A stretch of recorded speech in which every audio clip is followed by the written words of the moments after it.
സൂര്യയെ നായകനാക്കി വെങ്കി അല്ലൂരി സംവിധാനം ചെയ്യുന്ന വിശ്വനാഥ് ആൻഡ് സൺസ് എന്ന സിനിമയുടെ ടീസർ എത്തി. സഞ്ജയ് വിശ്വനാഥ് എന്ന അന്താരാഷ്ട്ര പിസ്റ്റൾ ഷൂട്ടറായാണ് സിനിമയിൽ സൂര്യ എത്തുന്നത്. 40-കാരനും 20-കാരിയും തമ്മിലുള്ള പ്രണയത്തെ വ്യത്യസ്തമായ രീതിയിൽ അവതരിപ്പിക്കുന്ന കഥയാണ് ചിത്രത്തിൻ്റേത് എന്നാണ് ടീസറിൽ നിന്ന് മനസ്സിലാക്കാൻ സാധിക്കുന്നത്. മമിത ബൈജുവാണ് ചിത്രത്തിലെ നായിക. நீ ஒரு சொடுக்கு போட்டு வயசு பசங்க நீ நான் வந்து விழ போறாங்க. വേണോന്നാ ഇന്നും 4 சொடுக்கு போடுறேன். നീ വിഴ് പോതും. കൈക്കുഞ്ഞുമായി നിൽക്കുന്ന സൂര്യയുടെ പോസ്റ്റർ കുറച്ചു ദിവസങ്ങൾക്ക് മുൻപ് ടൈറ്റിൽ അനൗൺസ്മെന്റിനൊപ്പം പുറത്തു വന്നിരുന്നു. ടീസർ കൂടി പുറത്തു വന്നതോടെ വിന്റേജ് സൂര്യ വൈബുള്ള പടമാകും വിശ്വനാഥ് ആൻഡ് സൺസ് എന്നാണ് ആരാധകർ കരുതുന്നത്.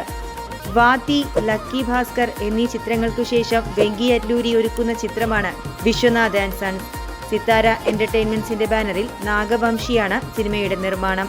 ജി.വി. പ്രകാശിന്റെ മ്യൂസിക് കൂടി ചേരുന്നതോടെ സിനിമയുടെ ഫീൽ മറ്റൊരു തരത്തിലേക്ക് ഉയരുമെന്നത് ടീസറിൽ നിന്നും വ്യക്തമാണ്.